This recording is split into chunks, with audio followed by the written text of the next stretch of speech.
Maksud fiqh, maksud fiqh dari segi bahasa adalah pemahaman dan pengertian. Tapi kalau dari segi istilah, maksud fiqh ini adalah ilmu yang menerangkan hukum-hukum syarat berkaitan dengan perbuatan-perbuatan mukallaf berdasarkan dalil-dalil yang terperinci. Oh, macam tu. Yes. Tapi betul tak kalau ibadah maksudnya dari segi bahasa ialah ketaatan, tunduk dan pengabdian. Manakala dari segi istilah pula ialah mendekatkan diri kepada Allah, melaksanakan perintah Allah dan menjauhi larangannya. Betul tak? Betul. So maksudnya Syukri, fiqh ibadah tu ialah ilmu yang menerangkan dasar-dasar hukum syar'i, khususnya dalam ibadah khas. Contohnya macam taharah, solat, haji, kurban akikah dan sebagainya, yang mana semua tu adalah untuk menunjukkan rasa tunduk dan harapan untuk mencapai keridhaan Allah. Yes, betul. Betul, dah faham.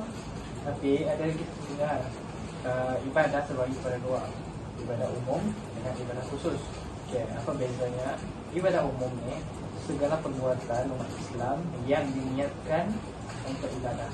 Maksudnya contoh seperti kita belajar kerana Allah, kita niatkan ibadah, jadi kita akan dapat pahala.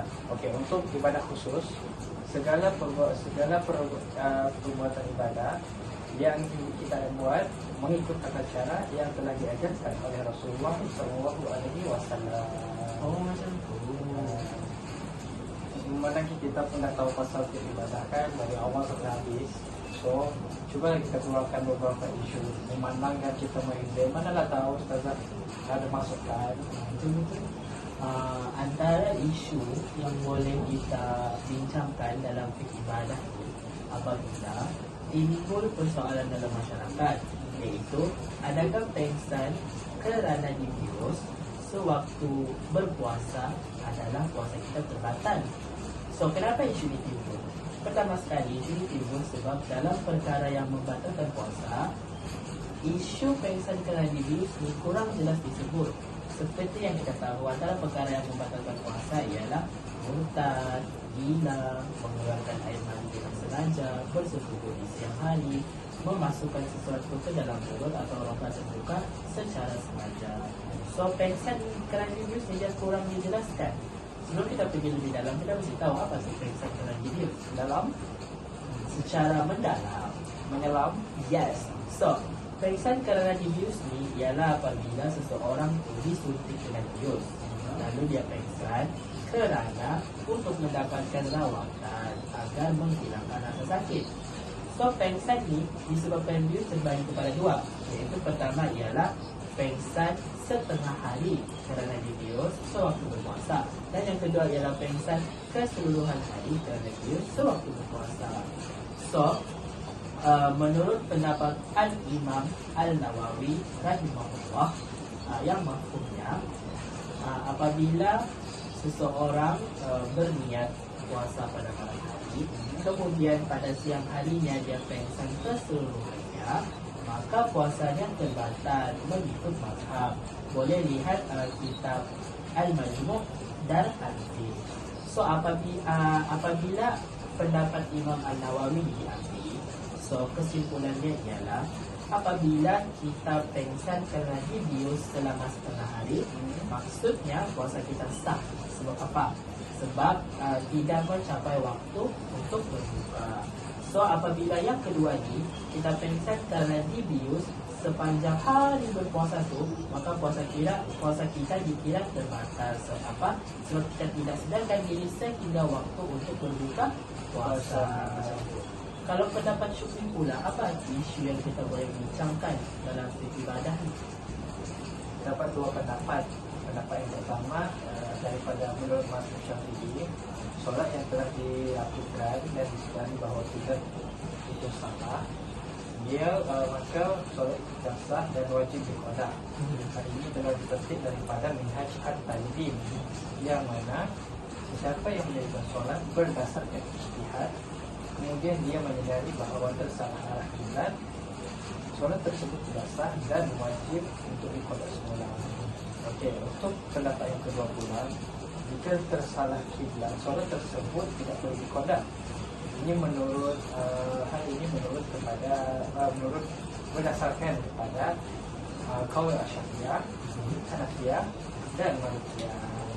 Okey, so daripada pendapat-pendapat ini yang telah disimpulkan bahawa sah dan tidak perlu diqadakan. Okey, ini berdasarkan prinsip Al-Quran Al-Karim, mafhumnya Allah ingin memudahkan kamu dan tidak mahu menyusahkan kamu. Tetapi jikalau terdapat satu ataupun dua waktu sahaja yang tersalah kiblat, kita disyorkan untuk mengqada solat tersebut. Tetapi jika ianya telah lama, which is setahun 2 tahun, ianya dimaafkan dan tidak perlu diqada.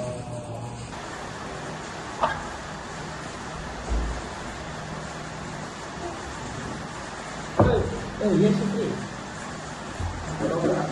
Dia dah mention tu boleh. Boleh kan semalam kita ada bincang tentang kerja lah. Betul. Kamu tahu tak, kita terkena sampai Ketinggalan apa? perkembangan. Oh, perkembangan fiqh. So kalau perkembangan fiqh ni, apa yang kau mahu tahu ialah sejarah awalnya ilmu fiqh ni belum dibuktikan.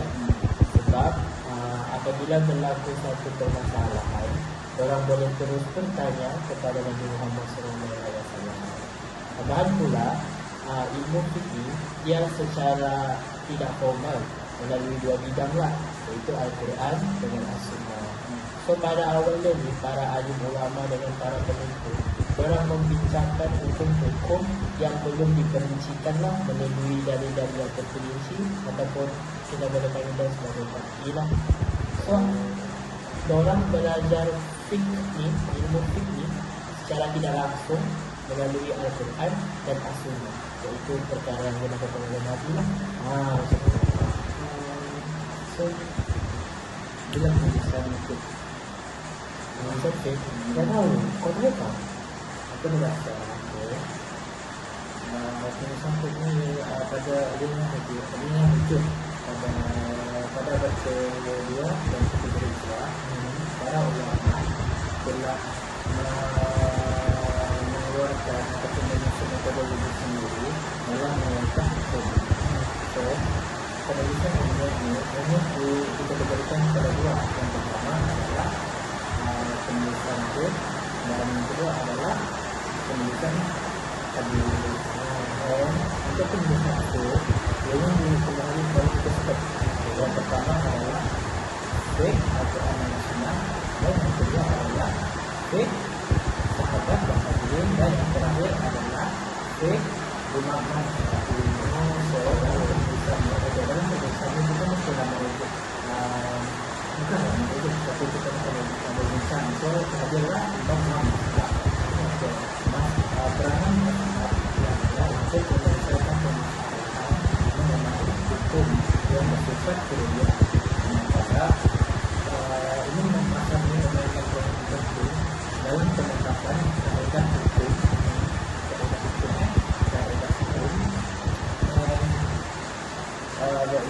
apabila dia menentukan penetapan kaedah hukum ini telah berdasarkan teori-teori yang telah disaring dan terperinci. So, terdapat beberapa ulama Abdullah dalam kisah ini. Okey, kan kita ada cakap tentang perkembangan fiqh kan. Kalau saya bercakap tadi ada imam mazhab. So imam mazhab ni terbagi pada 4 orang. Kan terbagi pada 4, tapi ada 4 orang. Okay. Yang pertama adalah Imam Syafi'i. Okay. Nama beliau yang sebenar adalah Muhammad bin Idris bin Al-Abbas bin Utsman bin Syafi'i bin As-Sa'id bin Ubay bin Abdul Yazid bin Hashim bin Al-Muttalib bin Abdul Manaf Al-Quraisy. Okay. Beliau telah mempelajari Al-Quran menerusi gurunya yang bernama Ismail bin Taqtabil yang sangat bacaannya bersambung sehingga kepada Rasulullah SAW. Okay. Beliau juga pernah bertugas dalam kota Kebanjiran dan beliau telah mengeluarkan karya-karya Al-Qiyas dan Al-Salah. Okey. Untuk yang kedua adalah Imam Abu Hanifah. Okay. Untuk beliau datang beliau pula, nama beliau Al-Nu'man bin Thabit bin Zuta Al-Kufi. Okay. Beliau dulu sering kata Al-Quran dalam bulan Ramadan. Dan beliau juga mempelajari ilmu hadis yang melengkapi keperluan agamanya. Bidang usulin merupakan bidang yang disebut secara teori dan praktikal. Dan beliau juga telah melazimkan diri dalam bidang fiqh semasa di Kufah, dan beliau telah mempelajari dari sejumlah ulama yang berada di Kufah. Untuk yang seterusnya aku lupa. Korang semua ingat? Oh, yang dua imam yang itu kau lupa, dapat aku ingat. Antara dua imam yang kau lupa tu, first ialah Imam Malik. So nama beliau yang penuh adalah Malik bin Anas bin Abi Amir Al-Ash'ari Al-Madani. Beliau juga merupakan seorang ulama tabi'in dan beliau digelar sebagai Imam Darul Hijrah. So antara risalah daripada Imam Malik ini ialah Risalah ila Ibnu Wahab fi Al-Qad, yang merupakan penulisan Imam Malik bin Anas. Hadis-hadis yang diajarkan beliau ini juga diperakui oleh para ulama yang sezaman dengannya. Seterusnya, imam yang keempat ialah Imam Ahmad bin Hanbal. So nama penuh beliau ini ialah Ahmad bin Muhammad bin Hilal Al-Shabani. So beliau menghafal 1 juta hadis kerana ini adalah karamah dari Allah Subhanahu wa Ta'ala. Hal ini kerana atas sebab beliau mempertahankan kemuliaan Al-Quran, beliau telah dipenjarakan. Beliau juga telah membuka halaqah pengajiannya setelah berusia 40 tahun. Fahamkah Syukri? Faham. Sabarlah kesimpulan yang kita boleh buat berdasarkan apa yang kita belajar ni. Okey, untuk 2 hari lah kan kita belajar. Semalam kita belajar pasal semalam kita dah belajar pasal kemudian kita ada tertunda mengapa isu-isu yang ada. So untuk hari ini kita Untuk hari ini kan kita belajar pasal perkembangan ilmu fiqh dengan salah satu tekan. So maksudnya apa kesimpulan yang kita boleh buat sini ialah kita tahulah ilmu fiqh tu pada asalnya dia tidak ditulislah secara formal sebab dia kita belajar secara tidak langsung melalui Al-Quran dan As-Sunnah. Apabila berlaku peredaran zaman, ilmu fiqh itu ditulislah salah satu contohnya daripada 4 mazhab ini. Itulah kesimpulan yang boleh kita buat. Kita belajar untuk hari ini. So,